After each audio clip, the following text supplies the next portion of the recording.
Welcome back to Movies TV Mad. You can follow me on Twitter at Movies TV Mad, and welcome to Saturday's edition of the DCEU Daily. For weeks and months now, good journalists from small publications have been reporting the Ezra Miller situation genuinely and honestly. And you could hear a pin drop over at Access Media because they are the stormtroopers of the big studios, the networks, the record companies. They make sure you don't get the news. You get the news the way they wash it. They colour it. That's how it works. Well, all of a sudden, there's a big article from Deadline about Ezra Miller's future as the Flash. We're going to read it, and after we have a good fucking laugh, I'm going to give my thoughts because I'm really triggered about this. Zaslav's first movie crisis. What to do with Ezra Miller, the erratic star of Warner Brothers' $200 million Flash franchise launch by Anthony D'Alessandro Dominic Patton. Wow, that's a lot of names. Even though it isn't on the Warner Brothers release calendar until June 23rd, 2023, by the way, it was supposed to be coming out this November originally. We now know why it's not. Remember the day I reported the delays and the reschedules of these DCEU movies, what I told you? Go back to that original video I filmed in my kitchen before I got this HD camera, so the picture isn't great. Remember what I told you? And you all said I was spreading misinformation, and I was lying. Fancy that. A little YouTuber, and I mean a little YouTuber nobody gives a shit about, knew where the bodies were buried, but you still decide to listen to Grace Randolph and John Campier. That's on you, not me. That's just saying about you, not me. Anyway, The Flash is becoming Warner Brothers Discovery CEO David Zaslav's first movie crisis because of the escalating coverage of incidents of volatile and odd behavior involving the film's star, Ezra Miller. Zaslav has made clear his desire to grow the DC universes to the MCU scale and has all the ingredients of a first foot forward in The Flash. First of all, right, David Zaslav had nothing to do with the multiverse strategy. That was on Toby Emmerich and Walter Hamada. David Zaslav has no faith whatsoever in the multiverse strategy and the Flash movie. Ezra Miller is just one problem about this strategy, including the return of Michael Keaton as Batman, along with a reprise by Ben Affleck, a $200 million budget, and a hot director in Andy Muschietti, a hot director. Andy Muschietti is a solid director. He has got such a small CV, right? So why you're calling him a hot director, I don't know. I like Andy, right? He has a good style of directing. But this guy is, under the premise and payroll of Toby Emmerich and Walter Hamada, which is not a good thing. Who delivered the blockbuster It for the studio. The Warner Brothers Discovery CEO exercised his well-known penchant for micromanagement by declining to greenlight Wonder Twins for being too niche. Zaslav will have to soon make a decision of what to do with the completed picture that is The Flash, and what to do with a young actor who appears to have serious offset issues. Serious offset issues. He's been arrested twice. He's allegedly been accused of grooming an 18-year-old girl who he's known since she was 12. They're not issues, they're chasms. Deadline has heard the studio has tried getting help for Miller. You haven't tried to help him at all. You've made the situation worse. You knew that this young person was traumatically, psychologically damaged. You knew that. Zack Snyder knew that, and he handled him with kid gloves and looked after him, had him round his house with his family and tried to get him the help he needed. You dumped the only person who knew how to handle Miller. Then you implemented Miller in a course of action to destroy the Snyderverse. Snyderverse didn't, just let me say that again. Ezra Miller didn't like that idea, right? He didn't like the idea of the multiverse strategy. He cared about making a great epic Flash movie. And from the moment you went on another course, you damaged this young person's psychological balance. There's no excuses for what Ezra is accused of. Let's be absolutely clear here. But they did nothing to help him. But the troubling headlines continue to pile up. You see, it's all about the headlines. It's all about the optics for these people. They don't care about Ezra. They don't care about anyone. Could you send a potential liability, let's say that again. Could you send a potential liability on a global publicity tour and have the actor anchor a huge studio franchise play? Question mark. No, Ezra Miller can't be doing any marketing. Zaslav has several choices and he will make one of them soon. Among them, he can pull back on heavily promoting the summer 2023 film, confining it to some P&A and no publicity tour. Then you'd have to ask the question, why bother even releasing the movie? Because this movie is going to lose money whether you bin it or release it. Or he can relegate it to streaming with HBO Max, right?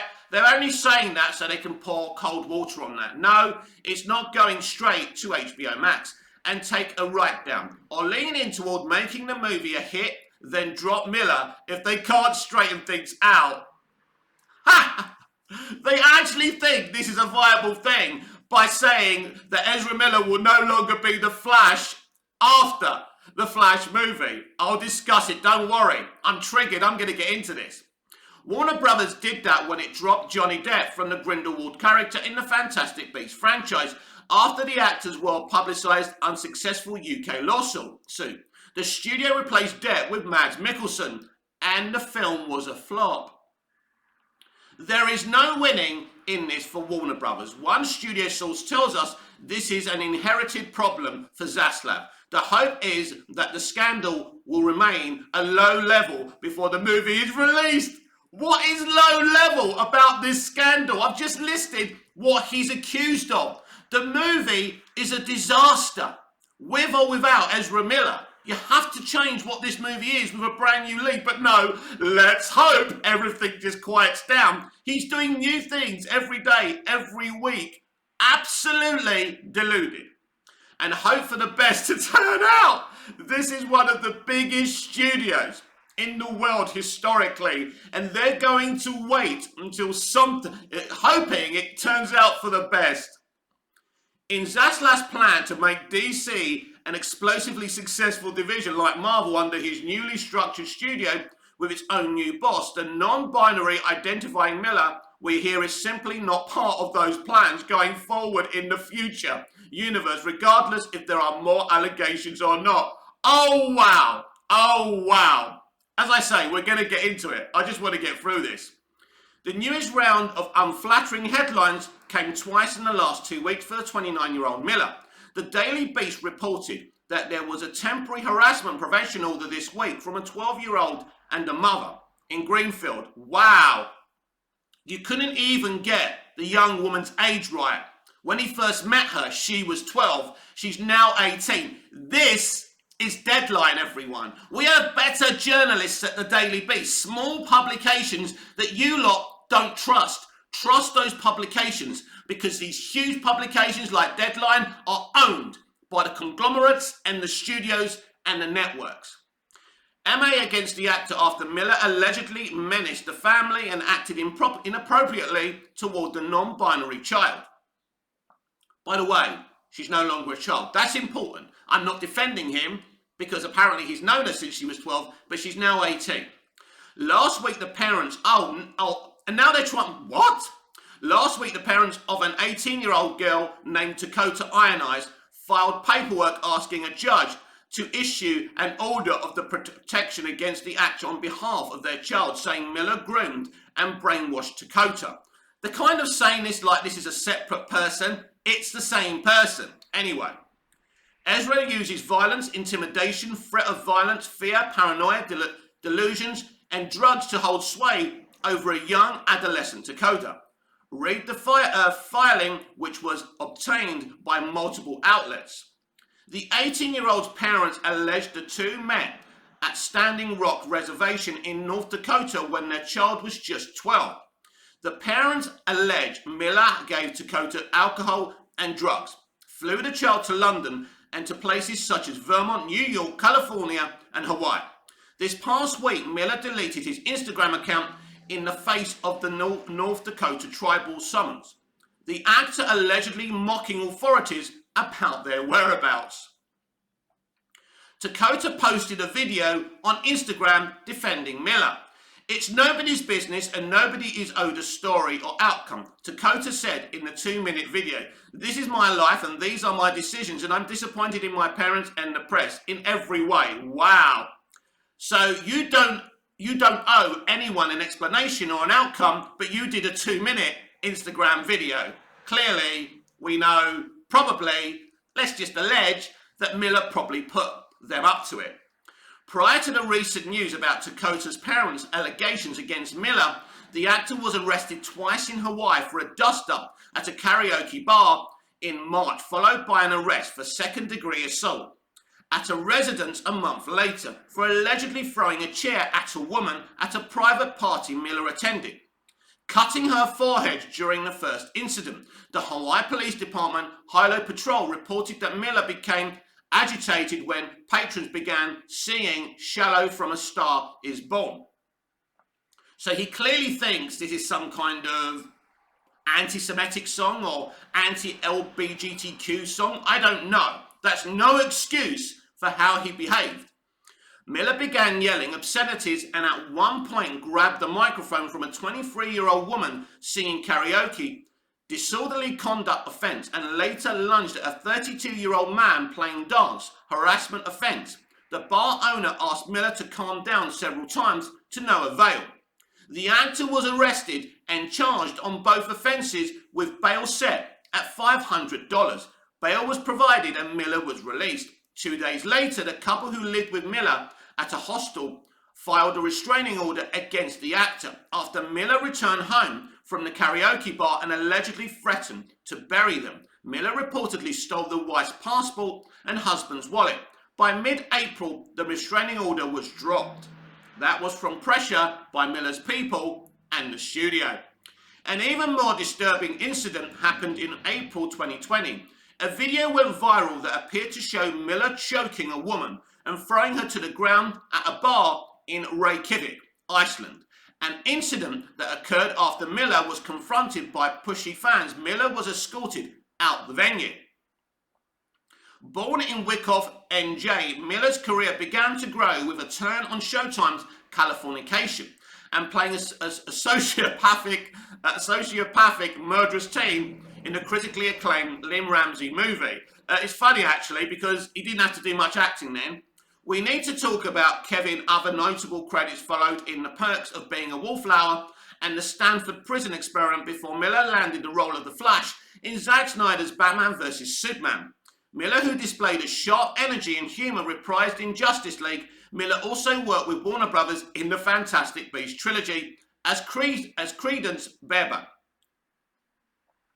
Warner Brothers has so far declined to comment on Miller or where these mounting incidents will leave the studio and the actor's future. Deadline has reached out to Miller's legal reps and will update should they have any statements about the recent restraining orders against the actor. We need to talk about this, and we're going to talk about this very, very shortly. Stay right here. I woke up this morning to Twitter reacting to this Deadline article. Oh my God, Ezra Miller will no longer be the Flash after the movie, after this movie.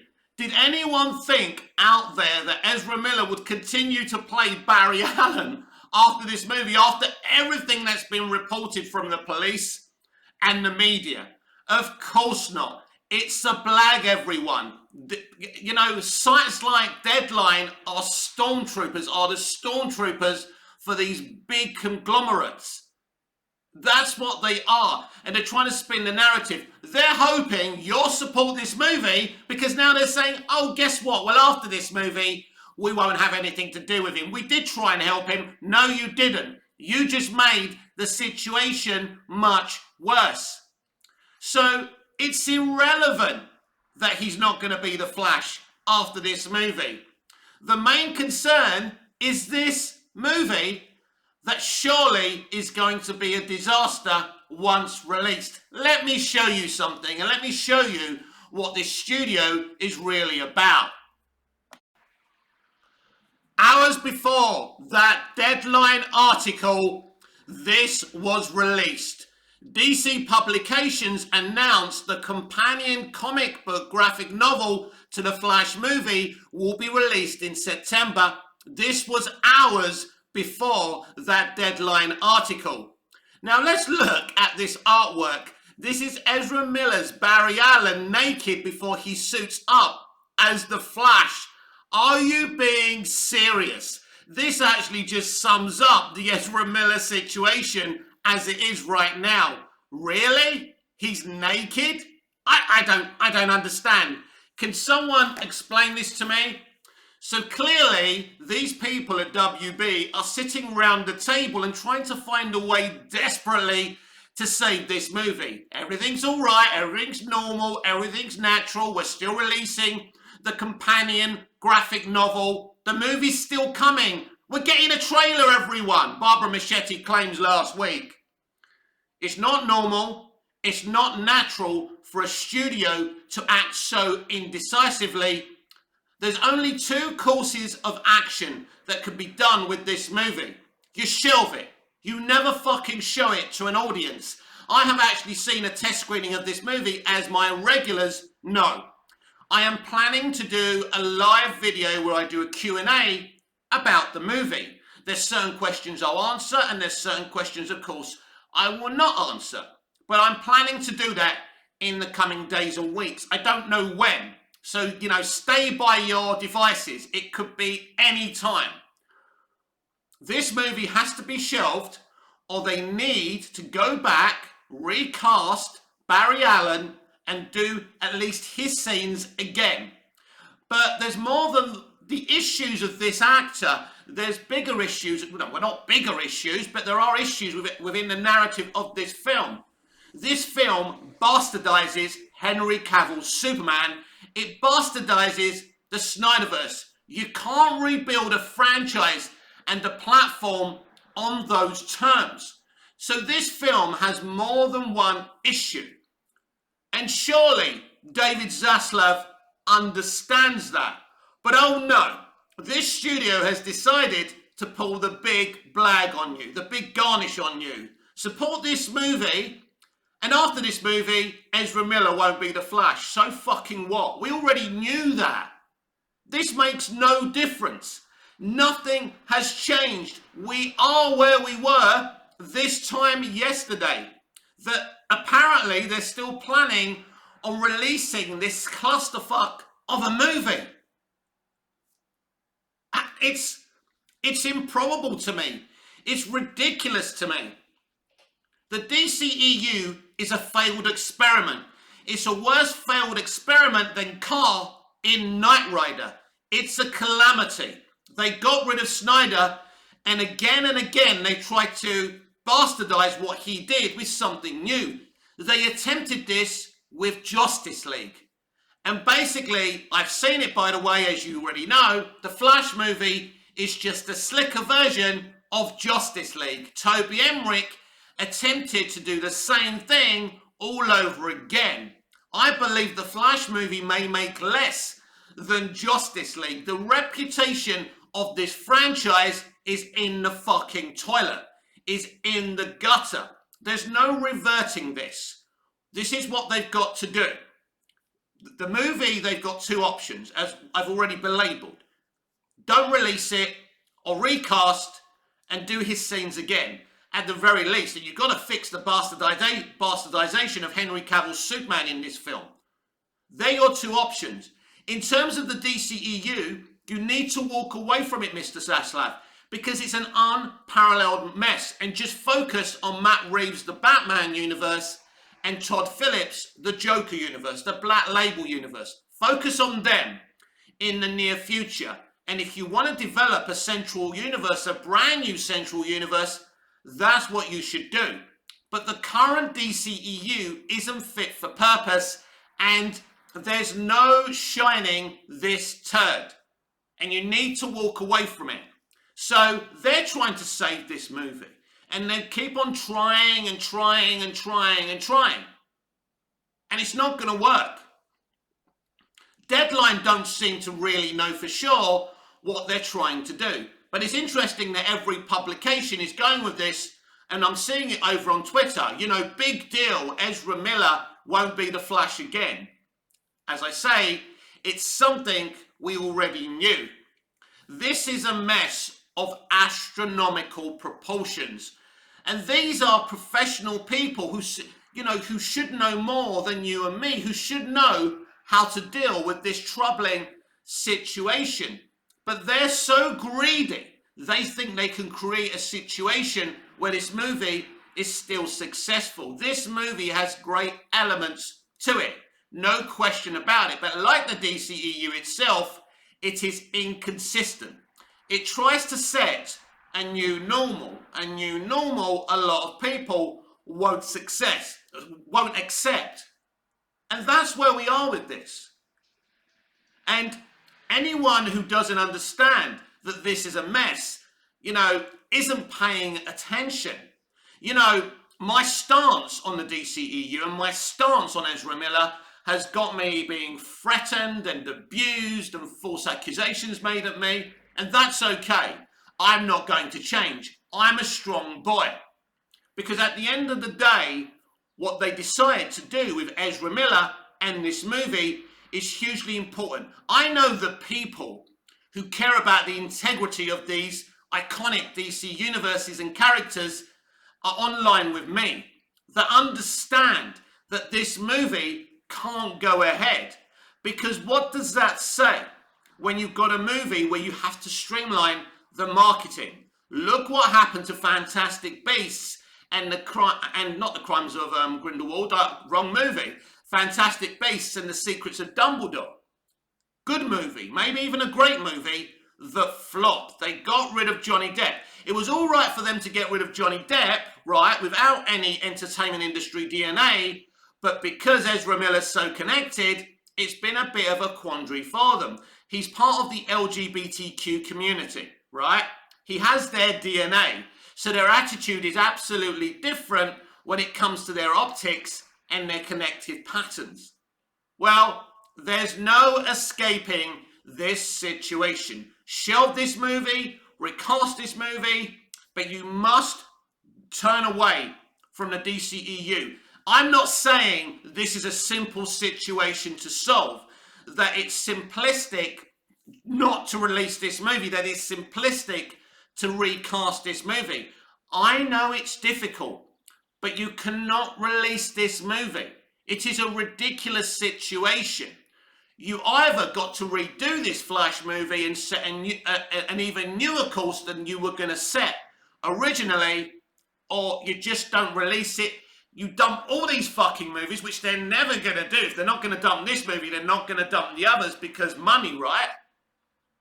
Even though their integrity would be at a higher esteem if they did just come out and say, it hasn't worked, we're moving away, we're resetting Blue Beetle, as a beginning of a brand new franchise. That's probably what they should do.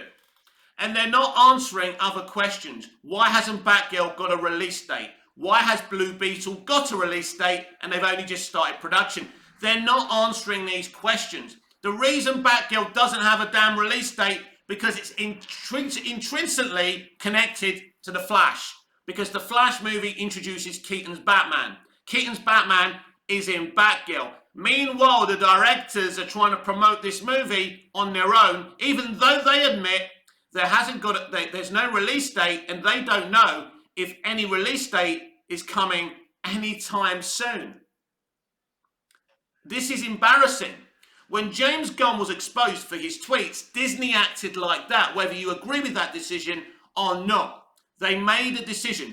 Ultimately, they didn't stick to that decision because James Gunn played hardball and got all his friends in the movie to threaten to quit. And he owned the story and the script. So they couldn't do anything about it but bring him back. The agreement was, you do this, then you're gone. And that's what's going to happen. But DC didn't have an issue with James Gunn and the things he was accused of course. So he got to do Suicide Squad, and he's apparently doing a bunch of other DC things. This is such a mess. You know, what is the identity of the DC live action universe now? Is it the DCEU? Is it the Batman universe? Is it the Joker universe? You know what I would do. Move away from the DCEU and focus on Philip's vision and Matt Reeves' visions, who are great auteur filmmakers. And as I say, if you want to create something new in a central universe, take your time and do it. In fact, the upcoming Batman sequel and Joker sequel gives the DC fans something to focus on until you come up with a new plan. So there's no spinning this. It does not matter that Ezra Miller will not play the Flash after the Flash movie. We already knew that. The consumer, the fans, want decisive action because the fans, you, are good people. And you would never act the way Ezra Miller did. And if you did, you wouldn't be in the employ that you are under right now. So what happens to you must happen to him, whether he goes to prison, he gets the psychological help that he needs. It doesn't really matter. That's his problem and his people's problem, not our problem. I know a lot of you are desperate to see this movie, to see Affleck, to see Keaton, to see the great cameos you're going to see in this movie.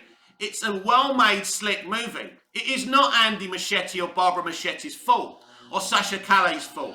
But this film was built on the bones of Zack Snyder, bastardizing Superman, Henry Cavill's Superman as well.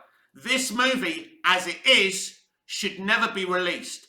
And I'm sorry if that upsets you. So I will do a Q&A about this film because I want to be absolutely transparent about it. But at the end of the day, this is a calamitous situation. And all we're doing and getting from Access Media right now is spin upon spin upon spin. Well, you can spin as much as you want. You've been spinning so hard, WB, I'm surprised I haven't seen a bunch of heads rolling out of Burbank fucking studios. But it's not going to work. You need to take decisive action, and you need to take it now. This has been the DCEU Daily with me, Mick, your host with the most. Just ask your girlfriends and your wives. Please like, share, comment, subscribe. Hit the notification bell so you never miss this beautiful perfection. And I'll see you again for Sunday's edition of the DCEU Daily. I wonder what Ezra Miller would have done this time tomorrow. Until then, goodbye, au revoir, auf Wiedersehen.